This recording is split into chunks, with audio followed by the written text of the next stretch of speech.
ሰላም ጤና ይስጥልን የተወደዳችሁ ምን አለሽ መቲ ፕሮግራማችን ተከታታዮች ዛሬ ሰኞ ህዳር 1 2018 ዓ.ም የዛሬው መረጃዎችን ይዘን ወደ እናንተ የምንቀርብበት ዝግጅት ነው ተጀምሯል። የመታሰቢያ ቀጸላ ድርቻ አብቶል ቴክኒሽ ባለሙያዎች ጋር አብረን መተናል። አብራችሁ ቆዩ።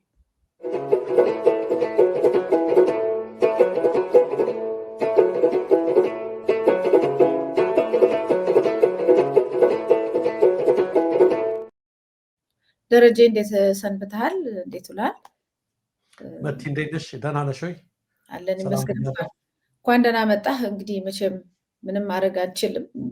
ባንለው ደስ ይለኝ ነበረ። ሁሌ ፕሮግራም ስንጀምር ባለፉት ሳምንታቶች ጠቅላላ በሀዘን ነው የጀመርነው። በጥቅምት ወር ከፍተኛ የሆነ የኦርቶዶክስ ተዋሕዶ ቤተክርስቲያን እየተለቀመ የታረደበት ጊዜ ነበር። የህዳሩም እርድ እንደዚሁ ቀጥሏል ማለት ነው። ከሱም በላይ ደግሞ ብዙ ይሄንንም ጭራሽ ያስቆሙታል ያልናቸው ሰዎች ደግሞ ተባባሪ ሆነው የወጡበትን ብዙ መረጃዎችንም ይዘን መተናል። ወደዛው እንሄድ። መቲ በጣም የሚያሳዝን ነገር ነው እየሆነ ያለው። ምንም በቃ የምትናገሪውን የሚያሳጣ ነገር ነው እየሆነ ያለው። የአርሲውን ጭፍጨፋ ለማጣራት የሃይማኖት ተቋማት ጉባኤ የሚባል ስብስብ ወደዛው ሄደ ተብሎ ዛሬ ጠዋት መግለጫ ይሰጣል ሲባል ዘግይቶ አሁን ሰጥቷል። እጅግ አሳፋሪ ለታሪክ የሚቀመጥ መግለጫ ነው የተሰጠው። በጣም ያዘንኩትና የተበሳጨሁት ግን ከመግለጫው በላይ መግለጫ ሳይሆን ማላገጫ በሚሰጡበት ሰዓት እነሱ በዛሬው ዕለት በአርሲ ተገደሉ፣ ሌሎች 3 ኦርቶዶክሳውያን ተገድለዋል፣ የ10 ዓመት ህፃንን ጨምሮ ማለት ነው። ዛሬ ነው የተገደሉት። ዜናው ምንድን ነው የሚለው? የተገደሉት ህፃናትን በቀን በምስራቅ አርሲ አስኮ ወረዳ ጠላታ ጩፋ ቅዱስ ገብርኤል ቤተክርስቲያን አካባቢ የሚኖሩ አንደኛ ኢዮብ እጅጉ ዲያቆን፣ ሁለተኛ ጥላሁን ቦጋለ የሰንበት ተማሪና የ10 ዓመት ታዳጊ ህፃን ጻድቃኔ ሰራዊት ዛሬ ተገድለዋል። ፎቶግራፋቸውን እንዲያሳይልን ይችላል። እንትኑ ቀብር ዛሬ እየተደረገ ነው። ወደ ቤተክርስቲያን ሂዶ እንደምትመለከቻቸው ወገኖቻችን ዛሬም እያለቀሱ ነው በአርሲ የሚገኙት። አላቋረጠም፣ አላቆመም። ይህን ጉዳይ እንዲያጣራ ተብሎ የሃይማኖት ተቋማት ጉባኤ የሚባለው ሰሞኑን ወደ ስፍራው ሄደ። እኛ ደርዝ ያለው ከስሩ የሆነ ስራ እንዲሰራ በቃ ጥሩ ነው ማጣራታችሁ፣ ጥሩ የሆነ ስራ ግን ሰርታችሁ እንድትመጡ።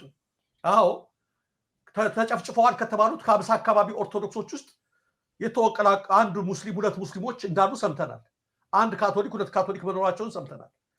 በአጠቃላይ ያጠነጣጠረው ግን በጅምላ ማን ላይ እንደነበረም ሰርተን ማንም መገደል የለበትም። ማን እሱ አይደለም፣ ይሄ አይደለም፣ እሱ የበኋላ ነው፣ የአፋር ክልል ተቃውሞ ነው። እና ይሄ በሆነበት ሁኔታ ላይ የሃይማኖት ተቋማት ጉባኤ መግለጫ የሚሰጡበት ፎቶ አለ። ፎቶውን ልኬልሃለሁ መጨረሻ ላይ። ዛሬ በሰጡት መግለጫ ተመልከቷቸው። ማጣራት ሲባል የዚህ አይነት ጭፍጨፋ ተፈጽሟል ሲባል የሄዱት እኮ ገና 4 ቀናቸው ነው፣ 5 ቀናቸው ነው። ገና ስንት ነገር ፈትሸው ማጣራት፣ ምክንያቱም ብዙ ነገር አለ፣ ሰዎች ማነጋገር አለ። በ5 ቀን ውስጥ ዛሬ ጠዋት መግለጫ ሊሰጡ ነው ማለት እና በጣም ገረመኝ ፍጥነቱ። ስለዚህ ቀላል ሆኖላቸዋል ማለት ነው በዚህ ጊዜ ካጣሩት ሲባል ዛሬ ጠዋት መግለጫ ስለምንሰጥ ሁላችሁም በ4 ሰዓት ላይ እንድትገኙ ብሎ ለመገናኛ ብዙሃን ጥሪ ያቀረበ ጉባኤው። ጋዜጠኞች በስፍራው ሄደው መግለጫውን ቢጠባበቁ አልሰጡታሉ። ለምንድን ነው ሲባል ደውዬ ሳጣራ የሰላም ሚኒስቴርና የኦሮሚያ ክልላዊ መንግስት ቶሎ መግለጫው እንዳይሰጥ ብለው አግደዋል ተባለ። ይሄንን በጠዋቱ ዜና ላይ ተሰርቷል። እስኪ አንድ ጊዜ ጽፌዋለሁ በፖስቴም ላይ ይሄን ነገር አይሄውና አይውልሽ ከ3 ሰዓት በፊት ይላል 3 hours ነው የሚለው። ይሄን መረጃ ነኝ እንትን ያልኩት ከዛ ሰው ብቻ ማለት የአርሲውን ጭፍጨፋ እንዲያጣራ የተቋቋመው ኮሚቴ 4 ሰዓት ላይ ጋዜጣዊ መግለጫ ለመስጠት ሚዲያዎችን የቀጠረ ቢሆንም ለጊዜው ባልተገለጸ ምክንያት መግለጫው እንዲዘገይ ተደርጓል። ከኦሮሚያ ፖሊስና ሰላም ሚኒስቴር የመጣ ነው በተባለ ትዕዛዝ መሰረት በሪፖርት ውስጥ መካተት ያለበት ጉዳይ ስላለ ነው እንዲዘገይ የተደረገው ብለውናል። አንድ ጉዳዩ ቅርበት የሚከታተሉ ምንጫችን ምንድነው የሰማሁት እኔ ያኔ ነው ተረጋግ ፋኖ አለበት የሚል ነው እንዲካተት እንዳታደርጉ የሚለው። ስለዚህ ይሄን ስለሰማሁ ለአጣሪ ኮሚቴው ማሳሰቢያ አልኩ። የሃይማኖት አባቶቹ ናችሁ ይህን ጉዳይ እንድታጣሩ ኃላፊነት ስትወስዱ ሌላ ነገር እንኳን ማድረግ ባትችሉ ቢያንስ እውነተኛውን መረጃ ለህዝብ ይፋ ማድረግ ከናንተ የሚጠበቅ ጥቂቱ ነገር ነው። በባለስልጣናት ትዕዛዝና ማስፈራሪያ በሪፖርታችሁ ውስጥ የሌለን ነገር ወይም ሐሰት ጨምራችሁ የድሆችን ደም ብታክፋፉ ደማቸው ይፋረዳችኋል ብዬ ጻፍኩ። ጠዋት ላይ ነው ይሄን ጻፍኩት ስለሰማው ነው። ከዛ አካባቢ ከተፈጸመ ቢፈጸም አርሲ ቢሆንም ቦታው የአማራ ታጣቂዎች ሸኝዋዱበት የሚል ይግባ አለዚያ የሆነ ሌላ ቁጣ ያስነሳብናል በሚለው ነገር እሺ ብለው ዛሬ በሰጡት መግለጫ ላይ አሁን ዘግይቶ መቲ አላገጡ የምልሽ በግድያው ላይ ሸኔና ፋኖ አዱበት የሚል ነገር አለ። በጣም የሚያስቀው በአምስት ቀን ማጣራታቸው ነው ብዬሻለሁ። ሁለት ጠዋት መዘግየቱ ይኸውና ወጥቶባቸዋል። ሶስተኛ ፋኖና ሸኔ እስኪ አንድ ላይ እጅና ጓንቱ ነው አስቢው ተመልከች። አርሲ ውስጥ ያው አርሲ ውስጥ አብረው ሆነው ሁለቱ ተቃቅፈው አንድ ላይ ሆነው ጥቃት ሲፈጽሙ ዝም ብለሽ አስቢው። የማይመስል ነገር ለሚስትህ አትንገር ነው። እጅግ የሚያሳዝነው መት ንጹሃኖች በተገደሉበት፣ እናቶች በተገደሉበት፣ አዛውንቶች በተገደሉበት የንጹሃን ደም እንዲያ በፈሰሰበት ሁኔታ በሃይማኖት ስም በጥምጣም ስም ተሸፍነው እንዲያጣሩ ተብለው የተላኩ ወገኖች ሌላ ነገር አያድርጉ። ቢያንስ የደረስንበት ነገር ይሄ ነው። እንደ ዶክተር ዳንኤል በቀለ የኢትዮጵያ ሰብአዊ መብቶች ጉባኤ ይሄ ይሁን አይደለም ሪፖርት ነው የሚያቀርበው። በዚህ በኩል ያለበት በዚህ በኩል ያለበት በዚህ በኩል በአምስት ቀን ውስጥ አጣርተን መጣን ብለው የብልጽግናን ሪፖርት የፖለቲካ ሪፖርት አቅርበዋል። በሃይማኖት ጥምጣም ስም ተሸፍነው ማለት ነው። ይሄ ሪፖርታቸው ለታሪክ የሚቀመጥ ነው። እናውቃለን። ብልጽግና ይሄን ሃይማኖት ጉባኤ ያቋቋመው በምን ምክንያት እንደሆነ እናውቃለን። ስለዚህ እነሱ ይሄን መግለጫ በሚያወጡበት ሰዓት ላይ በሚያላግጡበት ሰዓት ላይ ሌሎችም አለበት እያሉ በሚያሳውቁበት ሰዓት ላይ ዛሬም ተገደሉ። አይገርምሽም? ከስሩ አይደለማ ችግሩ ሊያወጡ ይሄዱት ሊያደባብሱ ነው አይሉት። እነሱ ለብልጽግና ሊሸፍኑለት ነው አይሉት። የብልጽግና ራቁትነት የማይሸፈነው እርቃኑን የሆነው ብልጽግና በምንም ነገር ሊሸፍኑት የማይችሉትን እርቃን በውሸት የድሪቶ ሪፖርት እንሸፍናለን ብለው መጡ። ነገር ግን ከስሩ ስላልደረሱበት ከልብ ስላልደረሱ አለባም ሰው ቢያርሱ ባረም ይመለሱ ስለሆነ ገና እግራቸው አዲስ አበባ ደርሰው መግለጫ ሰጠን ባሉበት ሰዓት ላይ እንደምትመለከቱ የኦርቶዶክሳውያን ደም አሁን እየፈሰሰ ነው። ሌላው በዚህ ሪፖርት ላይ ለምንድን ነው እንደዛ ያልኩሽ? ቅድም ስናገር የተወሰኑ ከሌላ እምነት ተከታይ ሊሆኑ ይችላሉ። ያን ኦርቶዶክሳውያን ላይ ነው። እዚህ ላይ ምን ይላል መሰለሽ?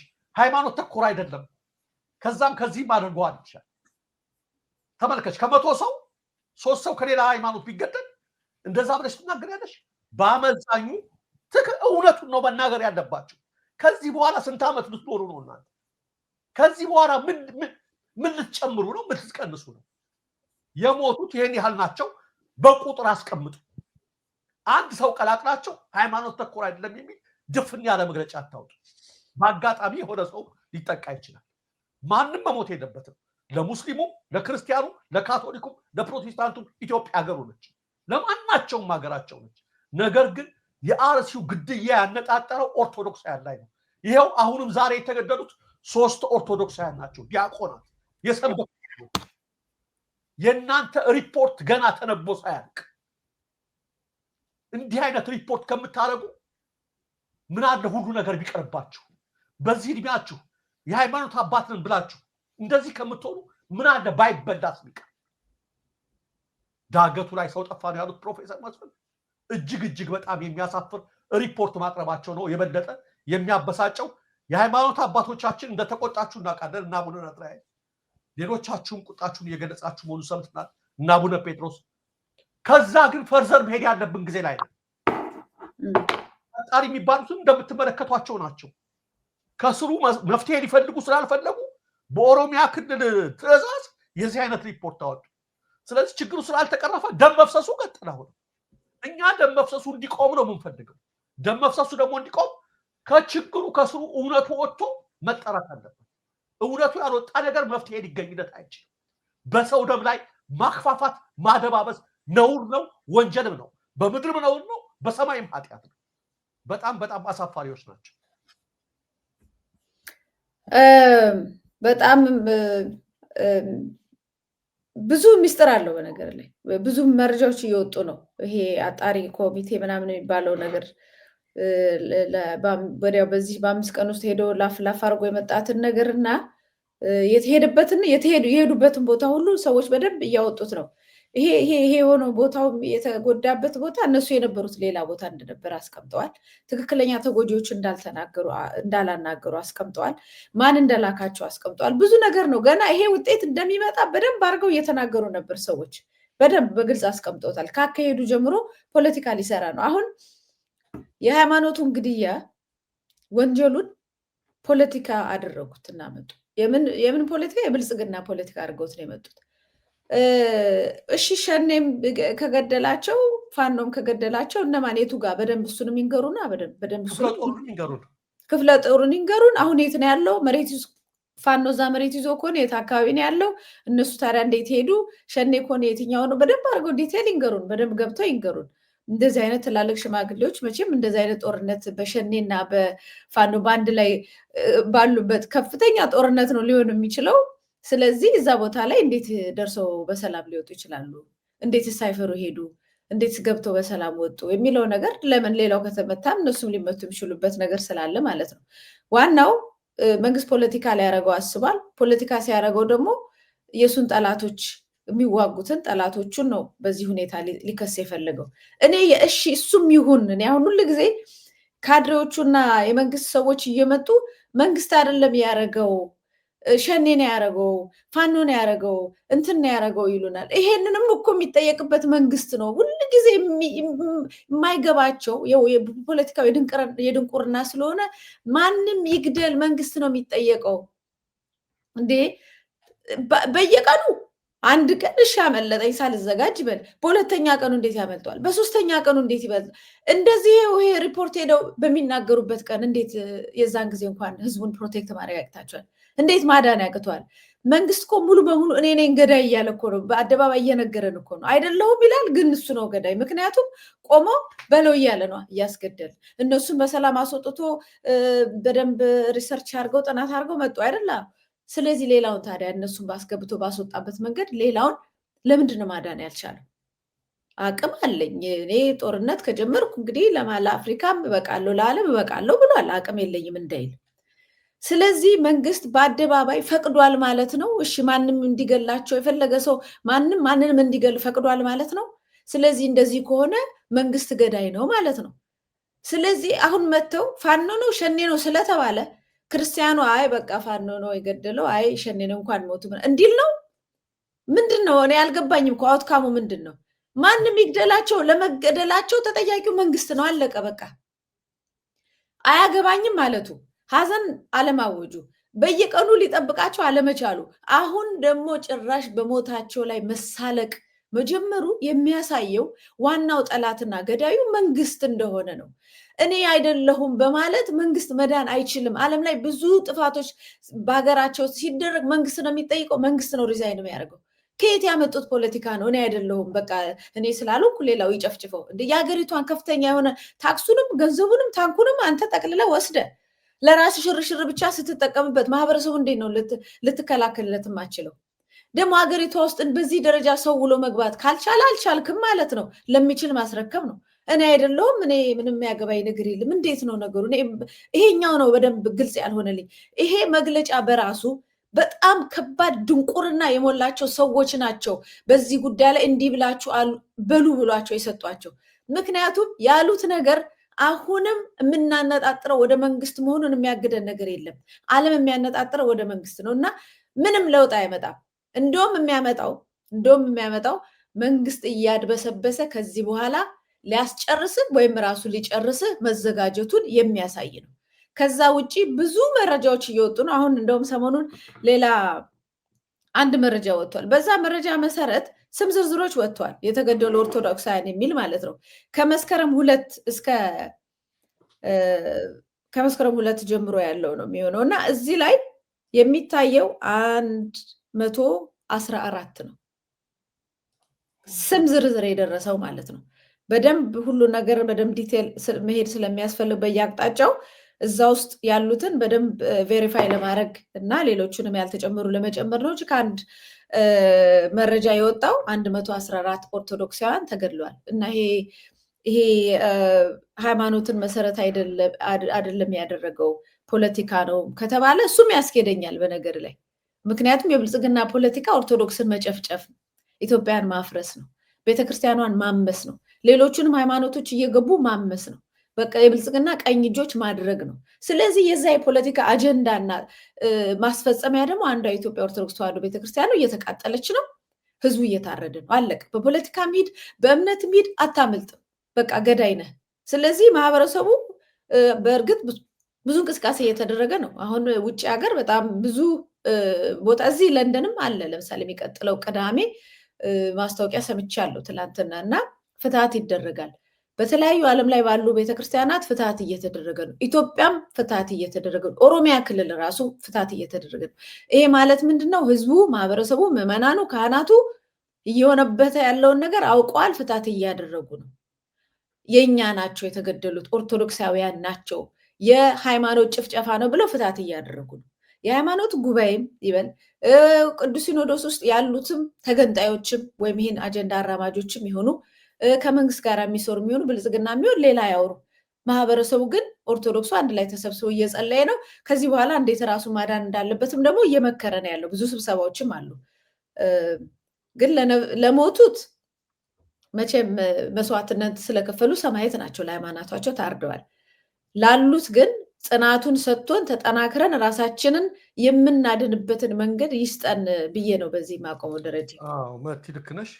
አሁን ያስታወስሽ ነገር አለ ቅድም ስትናገሪ ሮቤ ሲሄዱ ገና አጣሪ ኮሚቴው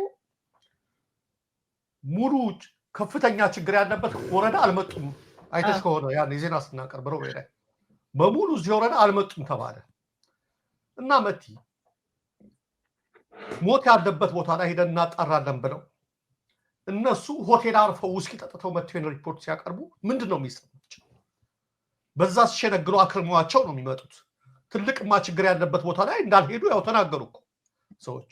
ቁጭ አሉ። እየቀረበላቸው ሆቴል የሚፈልገው ነገር ይሄን ሪፖርት ብለው በአምስት ቀን ውስጥ ይሄን የተወሳሰበ ችግር ያውም ግድያው ሳያልቅ ግድያው ሳያልቅ የሽመልስ አብዲሳን ሪፖርት መጥተው አነበቡ። እጅግ በጣም ያሳፍራሉ። በጣም ነው የሚያሳፍሩት። በራሳችን ነው ይሄን ነገር መፈለግ ያለብን፣ ከፈጣሪ ጋር በራሳችን ነው። አባቶቻችን በርቱ፣ ምዕመናን በርቱ። በፍጹም ተስፋ እንዳታደርጉ። ይሄ ነገር እየተደረገ ያለው ኢንቴንሽናሊ ነው። ይሄ ሁሉ ግፍና ግድያ አልተቋረጠም እየተባለ እንኳን ሪፖርቱ ሳያልቅ ነው ዛሬ ግድያ የቀጠለው። ሆን ተብሎ የተደረገ ነገር መሆኑ ምን ታመጣላችሁ የሚል ነገር መሆኑ ማወቅ ያስፈልጋል። በዚህ ጉዳይ ፈርዘር በጣም እኛም እስከ መጨረሻው ድረስ እንዘግባለን። የአንድ ሰሞን ጫጫት አድርገን የምንተወው ጉዳይ አይደለም። ይህን ካልን መቲ ሌላው መረጃችን በዛሬው ዕለት በአፋር ከፍተኛ ህዝባዊ ተቃውሞ ተደርጓል። ፎቶግራፉን ቅድም አውጥቶልን ነበረ ቴክኒሻናችን። ህዝቡ በነቂስ ነው የወጣው። እንደምትመለከተው የቀረ የለም። በአሳይታ በዱፍቲ በተለያዩ የአፋር ከተሞች ሰልፎች ተደርገዋል። ዋነኛው የዚህ ሰልፍ ዓላማ ምድራችን ዳግም የጦርነት ሜዳ መሆን የለበትም ነው።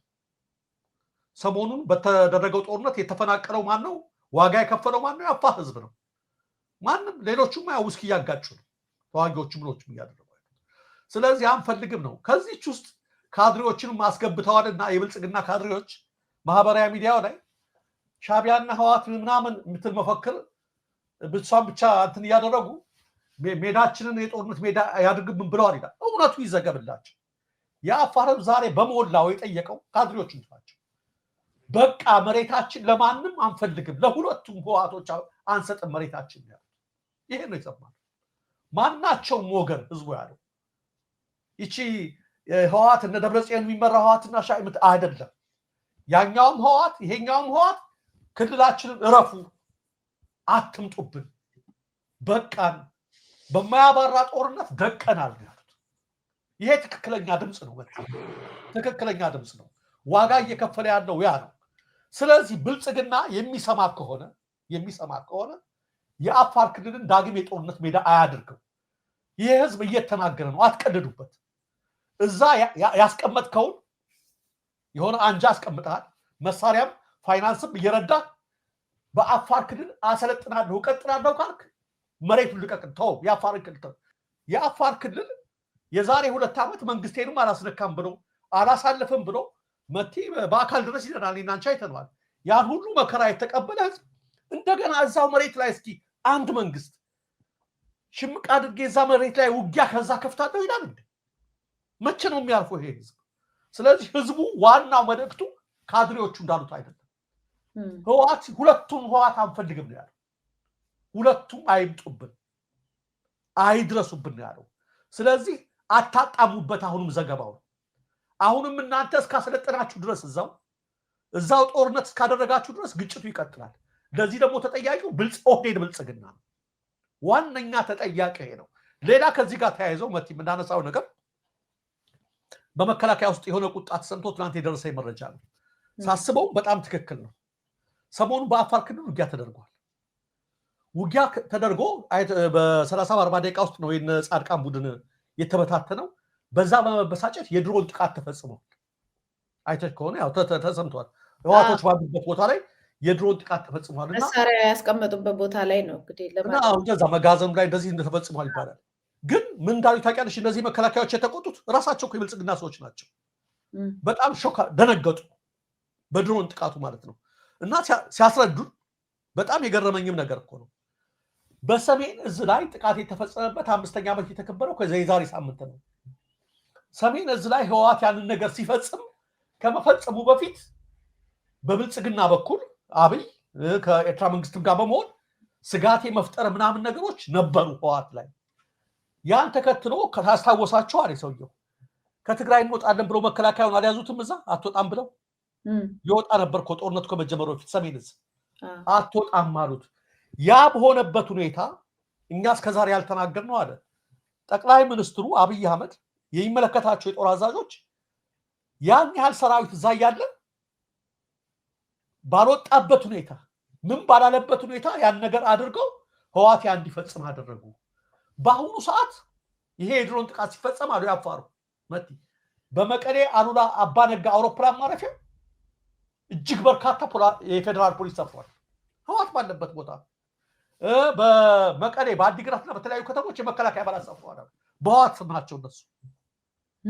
ሾክ ያደረግነው አሉ እነሱ። እውነታቸውን እኮ ነው። ዘሰይም በቃ ሰሜን እዙ አሁንም ልክ መሳሪያቸውን ሲመታባቸው ህወሓት ተናዶ እዛ ያሉትን ፌደራል ፖሊስና ምኖችን ይመታል። ከዛ በኋላ እንደ ሰሜን እዙ ህወሓት ጨፈጨፈ ሰራዊቱ ለማስባል ነውና የኛ መሪዎች ራሱ ኃላፊነት የማይሰማቸው ኢሪስፖንሲቢሊቲዎች ነው። ምንም አይሰማቸው ኃላፊነት። እንዴት በገዛ ፖሊሳቸው ላይ የገዛ ወታደራቸው እዛ እያለ ይሄን ነገር ያደርጋሉ? ይሄን ነገር ሊያደርጉ ካስቡ ድሮን ጥቃት ሲፈጸም የህወሓት ባህሪ ይታወቃል። አስቀድመው ማውጣት አለባቸው ለወታደሮቻቸው አዝነው። ነገር ግን አብይ የሚፈልገው እውነታቸውን ነው። ወታደሩን ማግዶ ጭዳ አድርጎ ፖለቲካ ጌን ማግኘት፣ የፖለቲካ ድጋፍ ማግኘት ነው የሚፈልገው። እጅግ ነው የደነገጥነው። ለምን ጓዶቻችን ናቸው አሉ፣ ወንድሞቻችን ናቸው፣ ብዙ መሰራዳቸው ናቸውና በርካታ የፌደራል ፖሊስ ባለበት ሰዓት ላይ አብይ ይሄን ያደረገው ሆን ብሎ ያን ለማስደረግ ነበር። ግን ፈጣሪ ይመስገን እስካሁን ድረስ ምንም ነገር አልተወሰደም። አይገርምሽም መቲ? ይሄ ነው የተለመደ ተመሳሳይ ነገር ነው። አደገኛ እንትን ነው እኮ በቃ ይገርምሻል። በራሱ ወታደሮች ላይ በራሱ ፖሊሶች ላይ እንደዚህ ይጨከናል።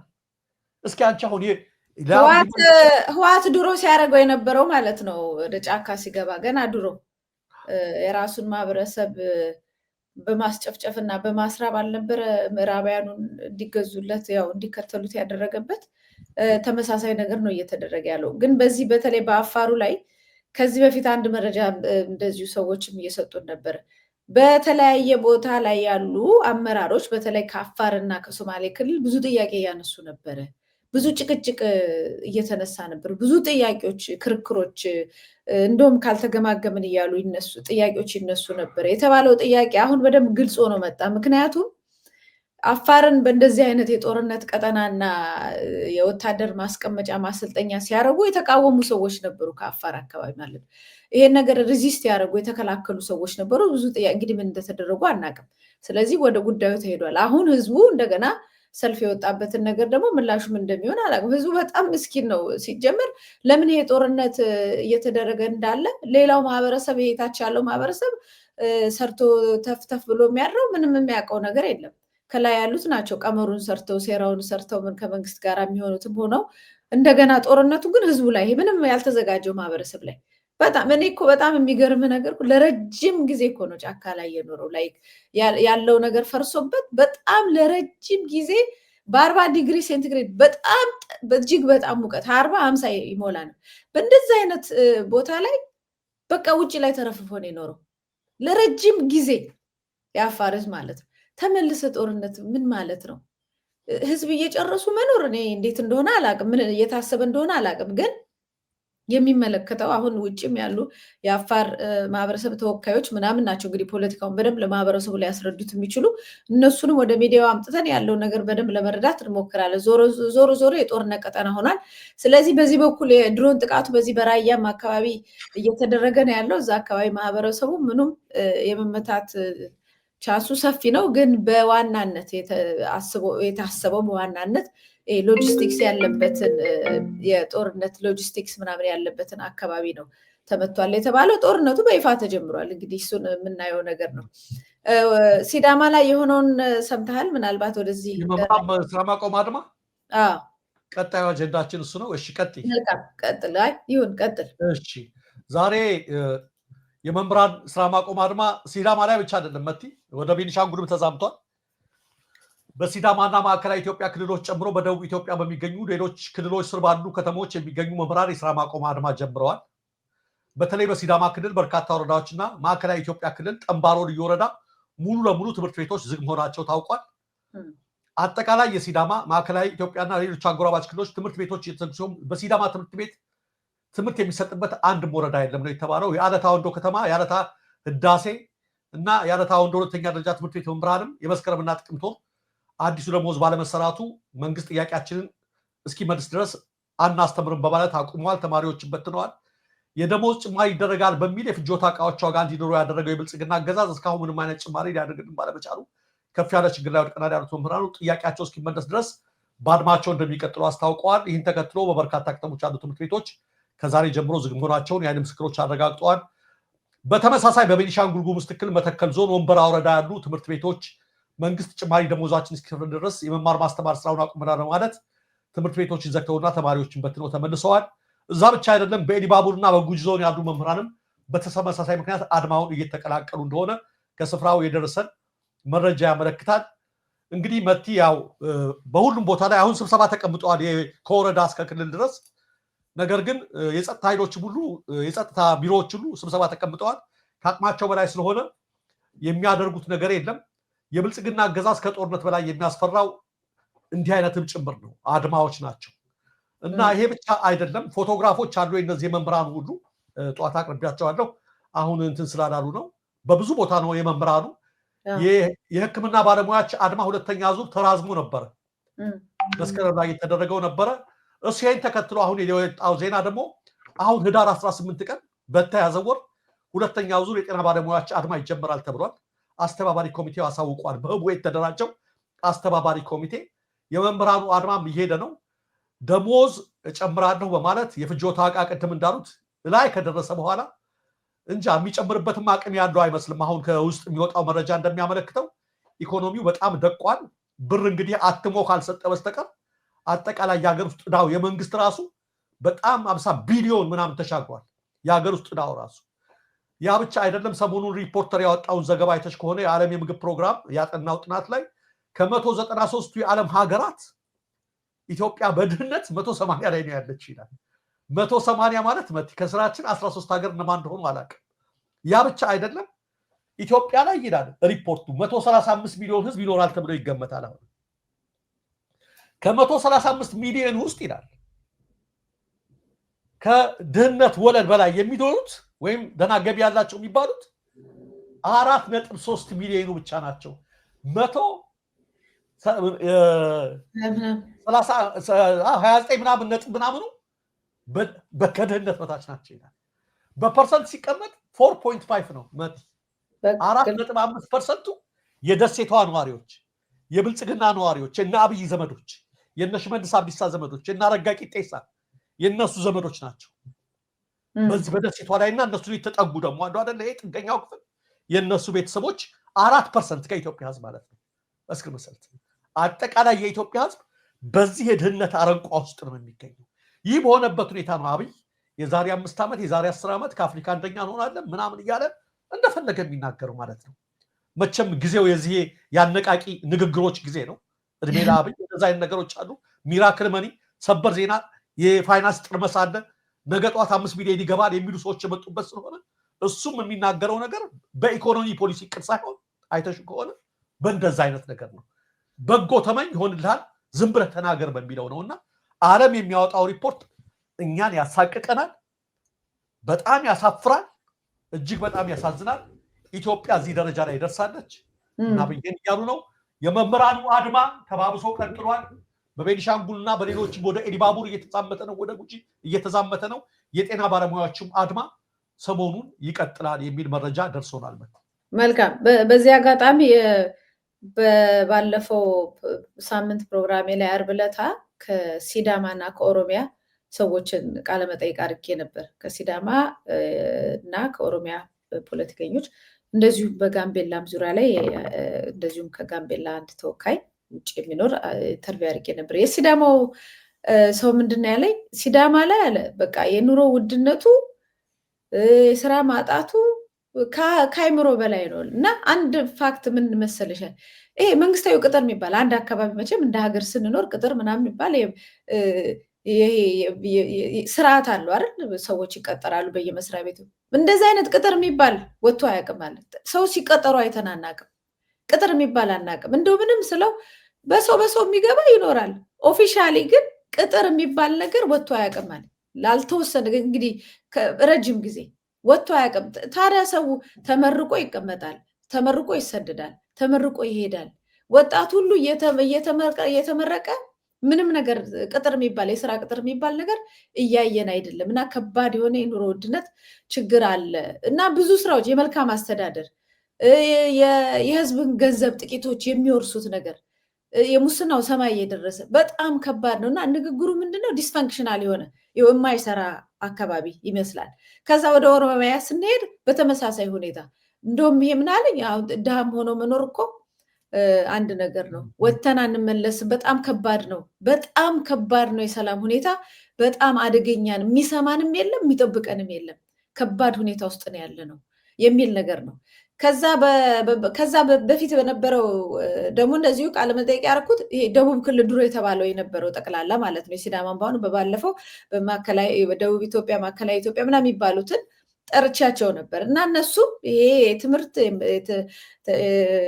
ተምሮ ማስተማር ሂደት፣ የትምህርት ቤት ሂደት፣ የቁሳቁስ ሂደት፣ የሰራተኛ ደሞዝ መጠየቅም አይቻልም ማግኘትም አይቻልም።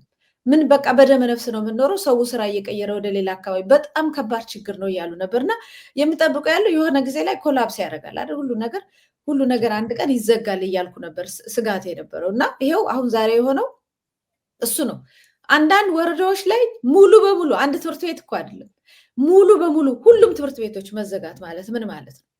አሁን ሲዳማ ላይ ያየነው በተለያየ አካባቢ መሬቱ ቅርምት ላይ ጥቂት ሰዎች ሀብታም ሲሆኑ ደግሞ በጣም በሚደንቅ ሁኔታ ነው የምታዩ። እታች ያለው ማህበረሰብ ሽንኩርት አምርተን ከኦሮሚያው ነው መሰለኝ ሽንኩርት አምርተው እዛው ነው የሚበሰብሰው። ሄደን ተሻግረን መሸጥ አንችልም የትም ቦታ። እንግዲህ ባለው በኑሮ ውድነት ያመረትነውን ነገር ሄደን መሸጥ አንችልም። አይናችን እያየ የለፋንበት እዛው ይበሰብሳል፣ ወይም እዛው አካባቢ በጣም በርካሽ እንበትነዋልናል። እና ሀገር ማለት ይሄ ነው። መንግስት ያለው ሀገር እንዳለ የሀገሪቷ የገበያ ምናምን ማህበራዊ ጉዳይ ሁሉም ሲካሄድ ነው አይደል ሀገር አለ የሚባለው። እሱ ሲቆምስ እንትን መንግስት በሄሊኮፕተር ስለተረማመደና መግለጫ ስላወጣ ሀገር አለ ማለት ነው እንዴ? እና በጣም ከባድ ነው። ከዛ ምንድነው የሚሆነው? መምህራኑ ምናምኑ ጠቅላላ ከዚህ በፊት ጥያቄ የጠየቀው አንዳንድ ነገር ያደረገው በአብዛኛው ቅጣት እየወረደበት ነው በዚህ አጋጣሚ። ሌላው ደግሞ ብር የለም ተብሏል አይደል? ብር የለም ስለተባለ ከባድ የሆነ ዘረፋ እየተካሄደ ነው። ምንድነው እየተካሄደ ነው? የዘረፋ ምለው ብሩ ይዘረፍ አይዘረፍ እርግጠኛ አይደለም። ሰዎች ግን ብር ማውጣት ተከልክለዋል። ይሄን ሰምተህ ከሆነ አላውቅም። ሰዎች ብር ማውጣት ተከልክለዋል። የብዙ ሰዎች አካውንት ብሎክ ተደርጓል። ብሎክ ተደርጎ ገንዘብ ይወጣል ይገባል፣ ግን አይወጣም። ማስገባት ትችላለህ። ብሎክ ከተደረገ ለማስገባትም ነው።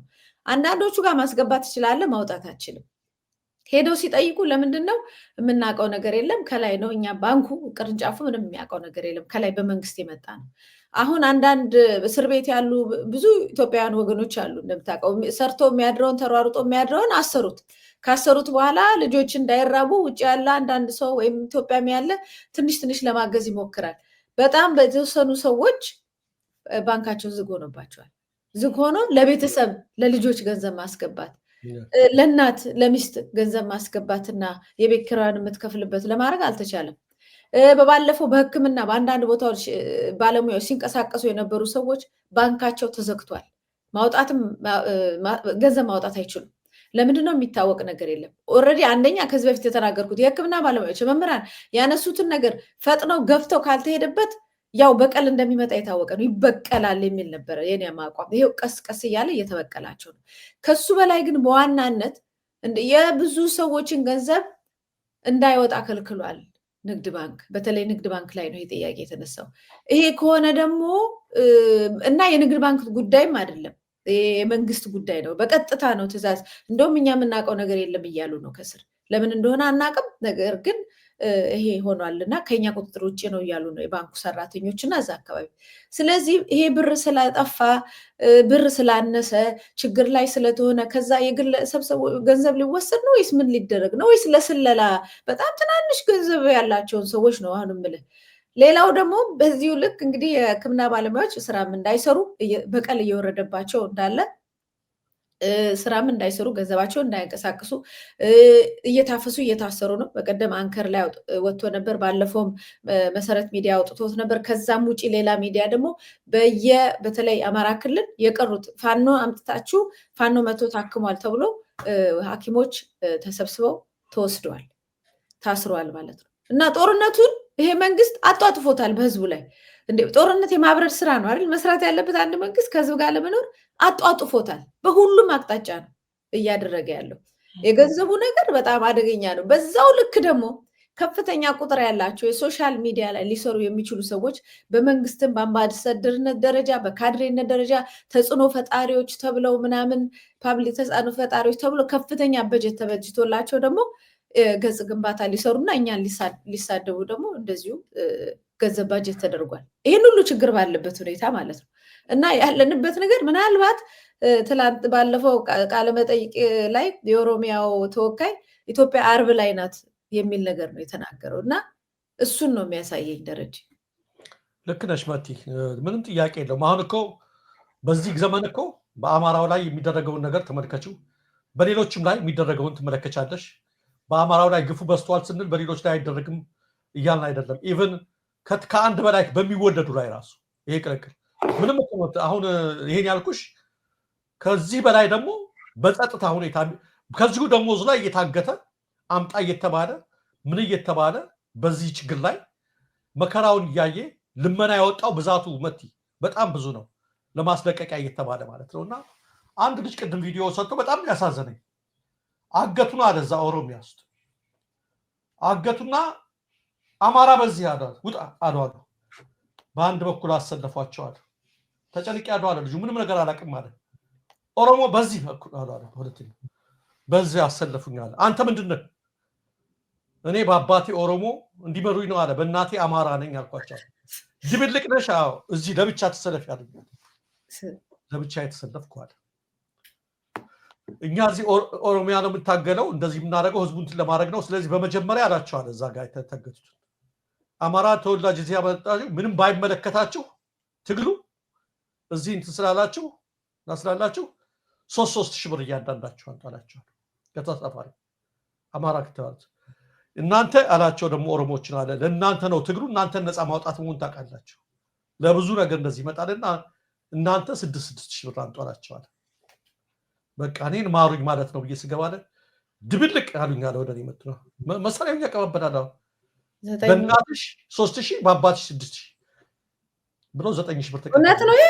አዎ ልጅ እኮ ነው እና እንደውም ይሄን ስለ መጡ ብሎ ቆመው እየቀረጸ እና ይሄው መጡ እንደውም እያለ እንደዚህ ያደረጉኝ ብሎ በጣም ገረመኝ። ፈገግማ ትንሽ ማሳቀኝ ግን እኔ ተርፋለሁ ብዬ ከሰርኩኝ ብሎ ነው ልጁ የተናገረ ያለው።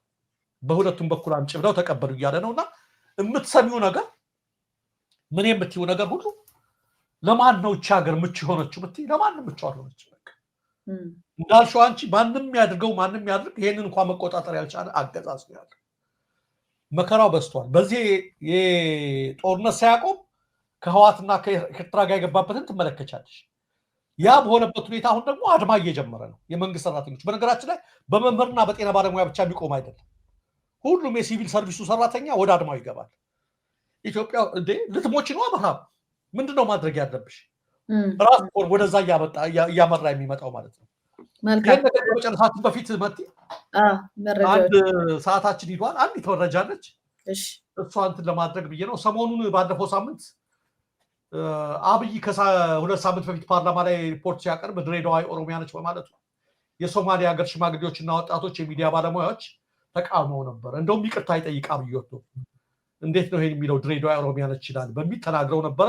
ያ ልጅ ይሄንን ያለው ልጅ የሆነ ወከባ ሲደረግበት ነበር። ቅዳሜና እሑድ ማስፈራሪያና ዛቻ እየተደረገበት ነበር፣ ለማስፈራራት ማለት ነው። ይሄ ሲገርመን ታዋቂ ዘፋኞቻቸው እነ ቀመር ዩሱፍ ተመልከቺ የሚጽፉትን ኔክስት ሜየር ኦፍ ድሬዳዋ ኢንጂነር ታከለ ኡማ በንቲ ይላል።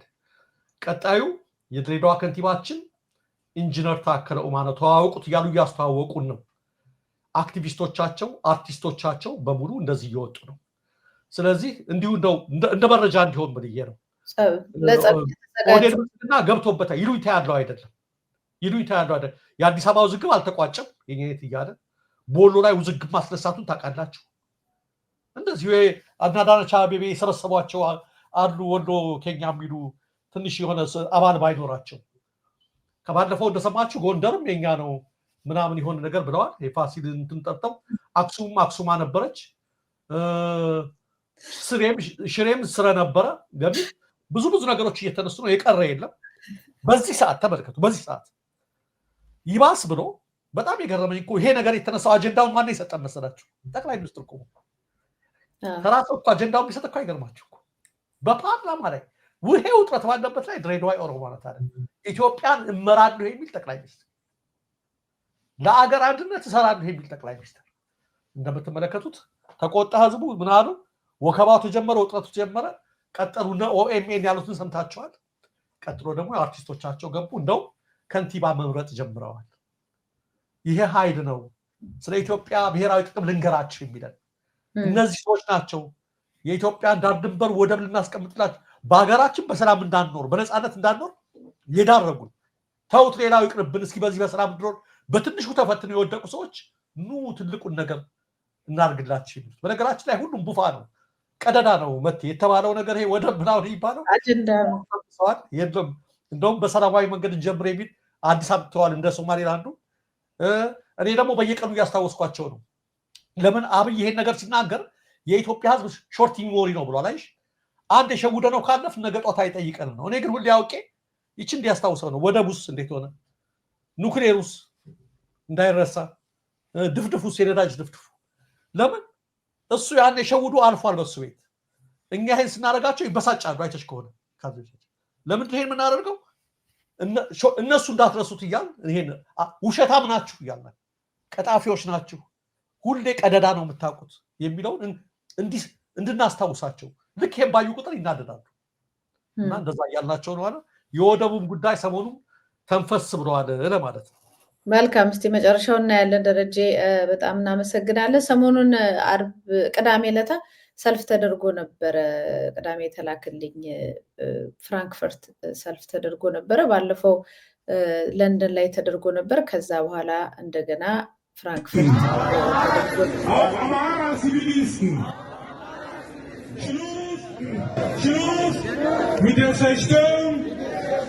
mit der Zerstörung von Krankenhäusern, Schulen, Kirchen und Moscheen. Entlasst alle politischen Gefangenen,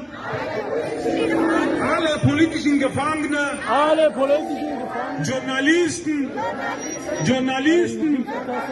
Menschenrechtler, ጋዜጠኞች ይፈቱልን ነው። በነገራችን ላይ ኔዘርላንድ ጋር ትንሽ ይመሳሰላል። ደቻው ታቻው ነገር ቋንቋው ደቾች ጋር እንደዛ ነው። ስለዚህ ተረጎምክልን አይደለ? ጋዜጣ ይፈቱ ነው። መልካም እንግዲህ እንጨርስና ከመዝጋቴ በፊት ልክ ከዘጋሁኝ በኋላ ሌሎች ከተሞችም እንደዚሁ ሰልፎች ታቅደዋልና ማስታወቂያውን አስገባለሁ። መጀመሪያ እኔ እናንተ እንሰናበት። እጅግ በጣም አመሰግናለሁ ስለነበረ ቆይታ። አመሰግናለሁ መቲ። አድማጭ ተመልካቾቻችን ስትከታተሉት የቆያችሁት የምናለሽ መቲ ፕሮግራማችን ነው። እንግዲህ ለዛ ላይ የመረጥናቸውን ዋና ዋና መረጃዎች በዚሁ አቅርበናል። እኔ መታሰቢያ ቀጸላ ድርጅ ሀብተወልድ በጋራ ከእናንተ ጋር ቆይታ እናደርጋለን። ዳግም እስከምንገናኝ ሰላም ቆዩ።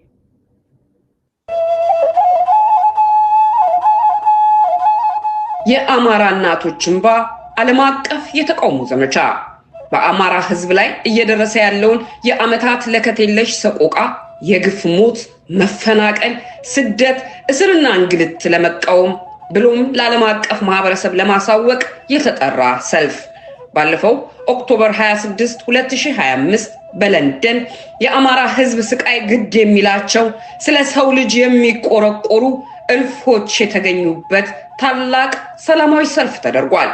የአማራ እናት እንባ ዘመቻ ኦክቶበር 26 እስከ ኖቬምበር 26 ቀጥሏል።